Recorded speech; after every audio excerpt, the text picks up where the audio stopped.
you wish our American medical system would return to the old days of open communication, collaboration, and mutual respect, then keep watching today's show.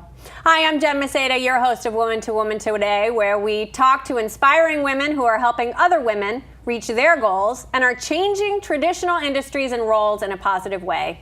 Today, we will explore an alternative model of primary care that's gaining popularity across the U.S. Our guest is Dr. Linnea Meyer, owner of the direct primary care practice Wellscape Direct MD. With over 10 years experience in family medicine, Linnea's practice style returns us to that old-time family medicine feel, but modernized with the technology of our era. Linnea, thank you for being with us today. Really appreciate it. This is so exciting because I feel like healthcare is in the news and in everything we read all the time right now. So this is totally timely. Tell us about this model that you've created. Sure. Thanks again for having me here today. So direct primary care is a relatively new model, which is a membership-based model. So we're trying to get away from the traditional, what we call fee-for-service, where you pay every time you go in, or your insurance company pays every time you go in. This is a membership-based model, so it's a monthly fee that we are aiming to be affordable for folks, and for that you get all the primary care services that I have to give. So how did you get into this particular model? And let's go all the way back. So you're a physician, Yep. but you have a pretty interesting way of getting into medical practice and some alternative medicine yourself. Yeah, so I actually went back to medical school in my early 30s after being out of undergrad for about 10 years. And in that time, I was really pursuing interests in complementary and alternative medicine, and particularly Chinese medicine. I had started doing Kung Fu and Tai Chi, which I've been doing for about 30 years now. So I had a particular bent towards that. But at some point, I realized that I wanted to go the medical school route, and so back I went. And then, like so many folks who go into medicine, my whole idea was to be kind of a generalist, a family practice doctor who took care of the whole family. And coming out of it and hitting kind of the world of healthcare as it was and as it has now developed over time, it just was a really different experience. Unfortunately. So it was over years. First it was a small private, actually I'll go back, I was first at a community health center, which was, goals of serving the underserved, which that was a great learning experience. And then I moved to a small private practice, which again was focused on serving the community, looking at whole families. It was a very small, private, intimate setting, which I really liked. It was just a very small office. And then it was during that time where I think where things really started, a lot of heat started turning on in terms of, filling out forms and just all that kind of stuff that took us away from being able to do all that direct patient care that we love to do. Well, let's go back to the Chinese medicine for a minute, because in what I know of it, it's very holistic. It's more about the whole body and the central systems that need to be working, but it's not just your body, it's your spirit, so did that almost lay a foundation for this, and having experienced community work, I know that you need to be all things and caring for, from food to education to, it's really the whole person. Exactly, and you're exactly right. I think the Chinese medical perspective is much more holistic than what our Western medicine perspective is, which is breaking everything down into categories. Whereas the Chinese medicine looks at the whole person. It's all about balance, so it's about the flow of energy and where things get stuck and how to rebalance all that. And so you're kind of looking more at the whole person. And that includes food and lifestyle and all that. And that's, part of what I got from the Tai Chi exercise also was just the importance of exercise and maintaining our health. So it all kind of fits together. And so, yes, that definitely informed my decision to want to be a family doctor. Where I felt like the opportunity was there to be able to be more holistic in my approach. And you went back when you were a little bit older than a typical medical 32. Student. Thank God, that's not old. Not anymore. It doesn't feel old. That's That's a new 20 for exactly. sure. But you know, that almost allows you to see things in a very different way as you're moving through a system and understanding that this is not going to work to the benefit of the patient and to the benefit of the whole patient and to the whole family. So as you went through that system, having understanding the medical system as it is now, it seems as though they have this system of generating doctors that are very, very specific focused in their ability. Yeah, totally true. And it was a time when I think medical schools and medical education were looking for non-traditional students. So students who had more life experience, had done other things, didn't just focus on the science portion of it. And I went to UMass Medical School out in Worcester. And they in particular had a real focus on primary care. So they were already broadening, I think, the scope. But you're right, the larger system is still set up that it's broken down into these subsections and categories and specific specialties. And so even the general practice has to have a specialty, which is family medicine. So it's interesting in that way. Yeah. But it's certainly, I think, going back as an older student, I certainly brought different things to the table because of life experience. Sure. Having seen other things than just school. Right. Right. So and you can put that into play in a much different, more thoughtful way. The knowledge and the skills that they're teaching you. And I think just having empathy for patients and their experiences and what they've been through, and it's not always an ideal world, and so it's about negotiation and what they can actually accomplish in their lives. And I knew it from being in the work field, the workforce. What kind of pressures people are under. So I think it did help a lot to alter my approach to medicine. Good. Yeah. Well, we're going to take a short break, and when we come back, Linnea is going to answer some of our questions about the benefits of, and actually tell us what direct primary care is. But essentially, what are the benefits? Why should we become members, or why should we care about this new model of medicine and healthcare? So keep watching, everybody. We'll be right back. Welcome back. We're speaking with Dr. Linnea Meyer from Wellscape Direct MD. And when we left, we were talking about the model of healthcare that you're providing with your practice. Yeah. So tell us, what are some of the benefits of that? Sure. So it's, again, a direct primary care. So it's a membership-based model that we hope is going to be affordable for most people. A lot of folks will think of it as concierge medicine, and I like to distinguish it, even though there's probably some crossover, and it's probably on a spectrum. But the big differences in my mind is affordability. Most people think of concierge as only applicable to maybe the top earners in the country, but so this is, again, concierge for the masses. And then the other piece is that we choose not to bill insurance. This is not a luxury price point. Yes. This is okay. Right. I think that's really important for people to understand, because when you say concierge, I'm thinking it's something that I can't afford. That's exactly it. So that's why I like to distinguish it. All right. So when you say distinguish, we are saying this is not a concierge service. This is a service that will allow you to have a quality of care with somebody that cares about you. Exactly. And I mean, we're thinking, I like to liken it to like a gym membership. Think about the cost of that, or your daily coffee. That is added up over a month. Now a daily coffee over a month is how much? I mean, what's the membership? So it can range anywhere from $25 up to $125 a month, and it's stratified by age, essentially. Okay, so if you're older, you have to pay more. Pay a little more. If you're a smoker, you have to pay more. I mean, do you do like a full we don't screening? do that. Okay. We don't do it. It's just really based on age, and that's just kind of the standard way that direct primary care has operated. Right. I mean, I know others may do it differently, but that's probably the majority, and it just kind of tries to make it simple. It is making generalizations, but we had to figure out some strategies. Right. But the other point about that we choose not to bill insurance, the big point about that is now you're not paying a copay when you come in.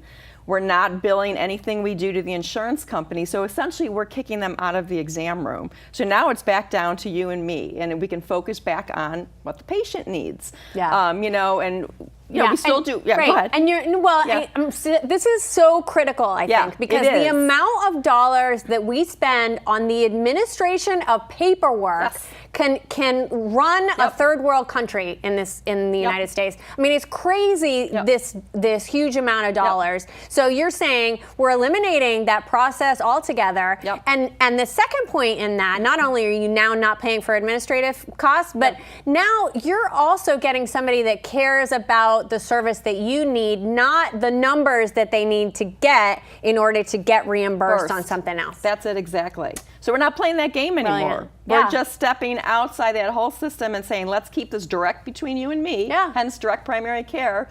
It's a direct payment, and for that, I'm taking care of you. I'm not going to worry about what the insurance company is requiring, all the paperwork, all the government regulations, the big hospital systems in Boston, because care is very hospital dominated. It's just back to you and me. And so then that frees me up. So because we're getting rid of those administrative costs and all that overhead, now I have more time to spend with patients. They have direct access to me.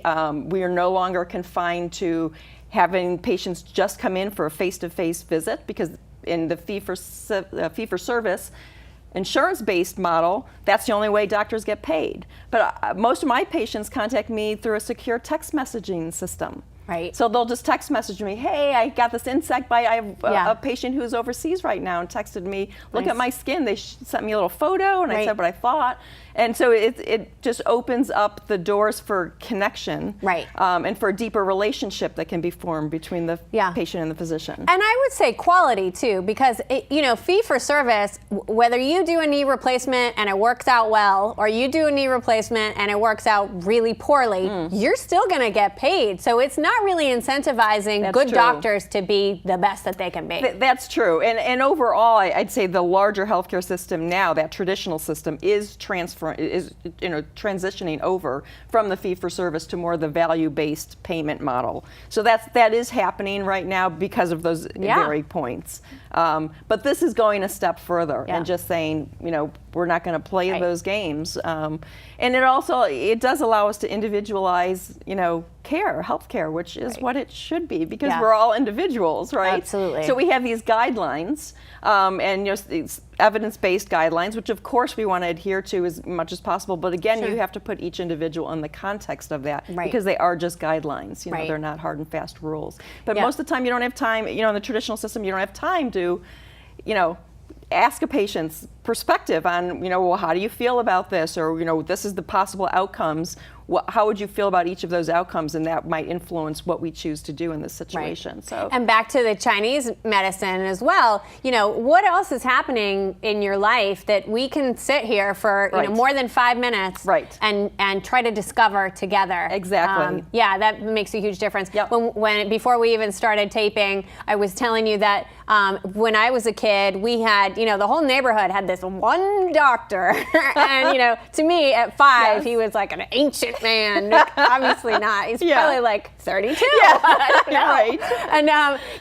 And we went to him for absolutely everything. And we had rotary phones back then, so it wasn't like you could text anyone. But he was the guy that we called when we had a cold, or when we saw cancerous growth, or something scared us, and we just didn't know what it was. He was there to calm us down and to walk us through it in full communication, in a very patient way. It wasn't 5 minutes in and out, and I got other people in the waiting rooms I've got to speak with. But in the same way that you are caring for individuals that I'm sure will be with you for all of their lives. I hope so. I hope so too. And several of them have followed me from practice, to practice as I've moved. And hopefully this is the final stop, that this model carries on. So I hope so too. It just seems so personal. Yeah. And I think the pendulum needs to swing towards that. So I congratulate you on this model, and thank you. Yeah, wish you a ton of success. Oh, thanks. We are going to take a short break, and when we come back, Linnea is going to teach us how we can take control of our own healthcare. So keep watching. We're back with Dr. Linnea Meyer. So when we left, we were talking a bit about the healthcare system, and then during the break, we mentioned that people still need their insurance, right? Yes. So it's very important to understand that direct primary care is primary care. It's not an insurance plan.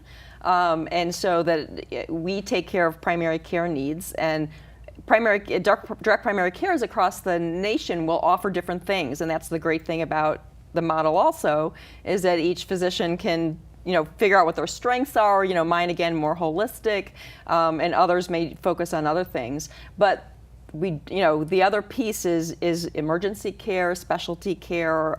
Should you need a surgery, you want coverage for those kinds of things. So I still recommend that folks have insurance for that purpose. Yeah, now, I do have patients who, for whatever reason, have opted not to do that, either because of affordability, but they feel like at least they want their primary care piece, and they see the value in what I do and cost savings for them. And I have others who do have the insurance piece, but understanding also like the value of having the direct connection with your primary care doctor.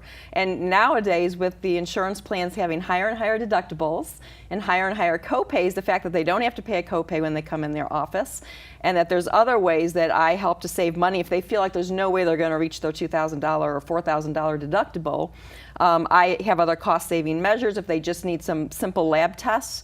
I have agreements with various labs that will bill me at a fraction of the cost, and then I turn around and bill the patient that minute amount. So we try and get more transparency in pricing, which is a big issue, and so that's another thing that I think is a benefit of the direct primary care model. But and empowerment of your own healthcare. Yes. Right. Yeah. Because you're having the conversation in a much more detailed, relaxed manner. You're not pressured by a decision that you need to make because of an outside source that is pressuring your potential physician. Right. Right. Right. Yeah. So it's a deepening, I think, of the relationship, like that trust that you had with that doctor you mentioned in Florida, like.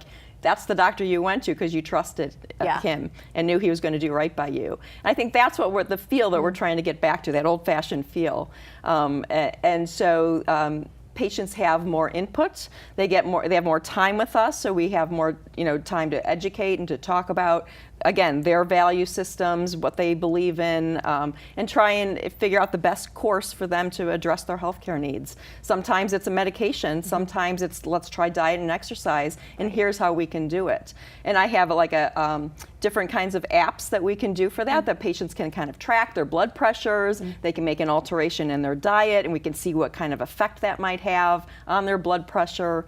So we have tools like that, and that's the technology piece that we now have this day and age that we can add to that combo. So patients can take more control of their lives. And there's so many apps out there now that do all this already, so it's nice that they can actually incorporate it and include it and have their doctor be part of it. You know?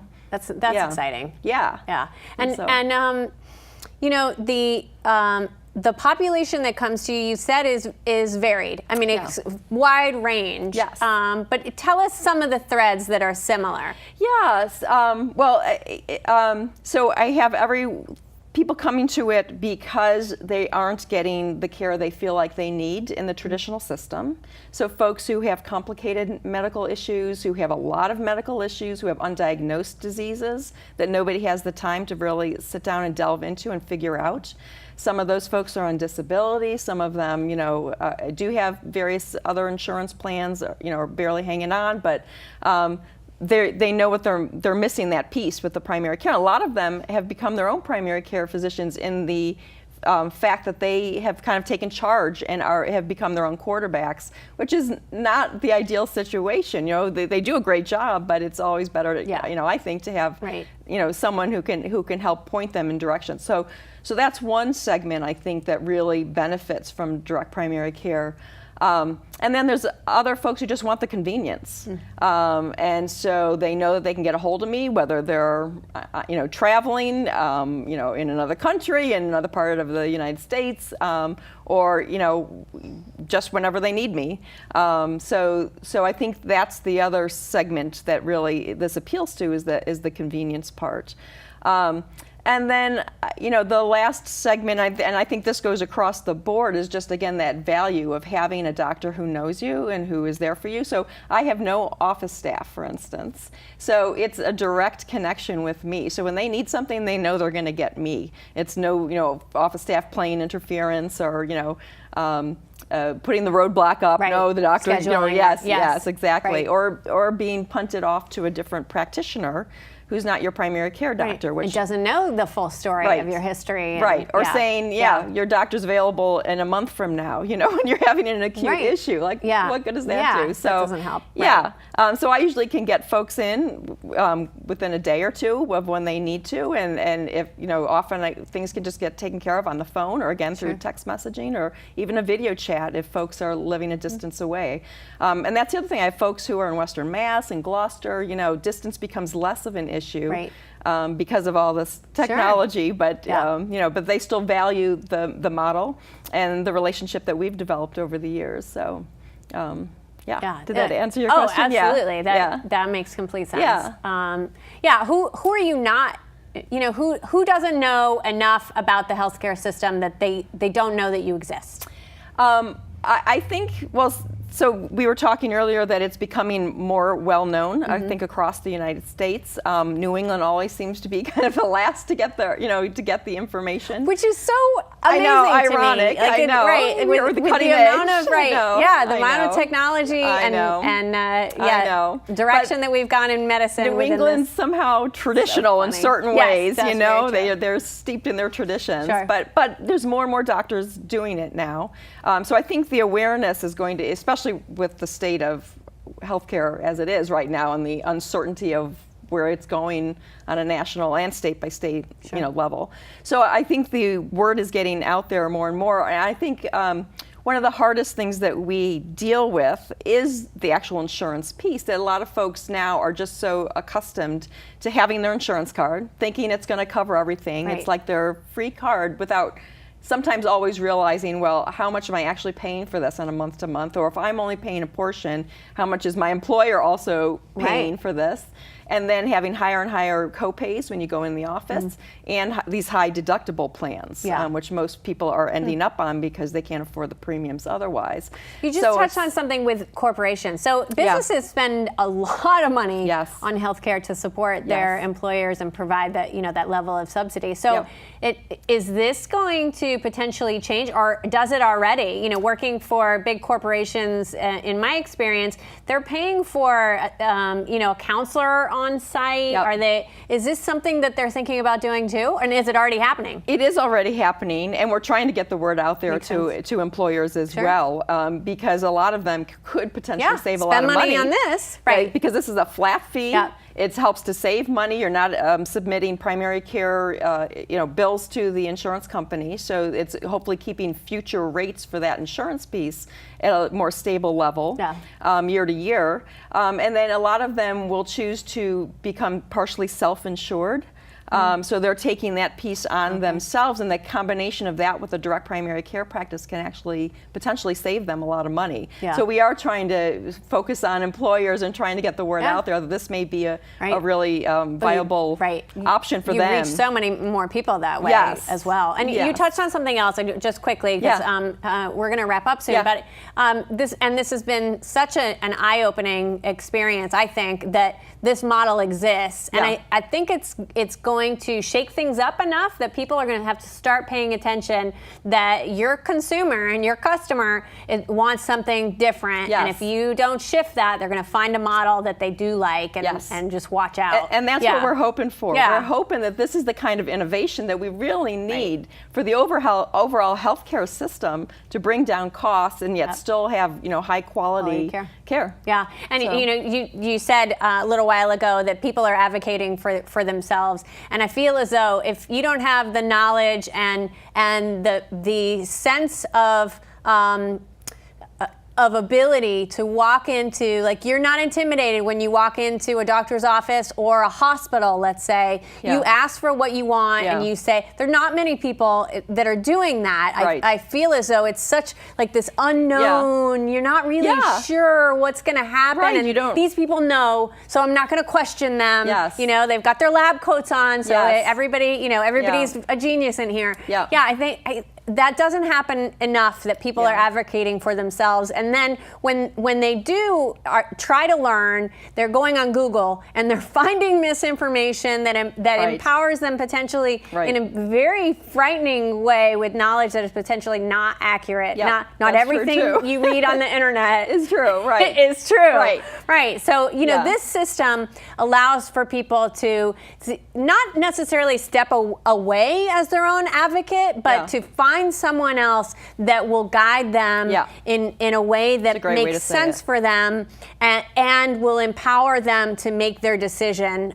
You know, when we were, this quick story, when we were having our first child, we had a doctor that wanted to do a cesarean because she, it turned out, had to go on vacation and she didn't want to wait any longer. And luckily, we had a doula in the room with us that was so, you know, just guiding us. Our first child, we didn't know what the hell we were doing. Of course. And we messed up everything, I'm sure. No, plans go right out there's the therapy window. for that. She'll be fine. But you know, if you didn't have an advocate, like you're an advocate for people, if you don't have that, you don't know. You have no idea. And the physician left the room and the doula said, don't even think about it. You're going to sit here. We're going to, you know, from a holistic approach, we're going to deep breathe. We're going to go through it. You're going to be just fine. And the baby, and 9 years later, she's a beautiful girl. And, you know, had we not had someone like you to help us through all of those decisions, we would have made the wrong decision. So you know, you're right. Advocacy is another huge piece that we do. Definitely. Thank you for what you do. Oh, thank you. It's such a pleasure to meet you and to learn about this new model. And we wish you all the success. So thanks so for much. being with us today, thank you so much. Such a pleasure. Been a great conversation. Thank you. Thanks. Please remember to follow, like, and subscribe to Woman2Woman Today on Twitter, Instagram, Facebook, and YouTube so you don't miss a show. Thanks to the entire team at Access Framingham, especially Shavarsh Morrissey and Francesca Cerruti Harris. Thanks also to our amazing Jess Friswell, our assistant producer. I'm Jem Maseda, your host of Woman2Woman Today. Thanks for watching, everyone. See you next time, where we hope to inspire you.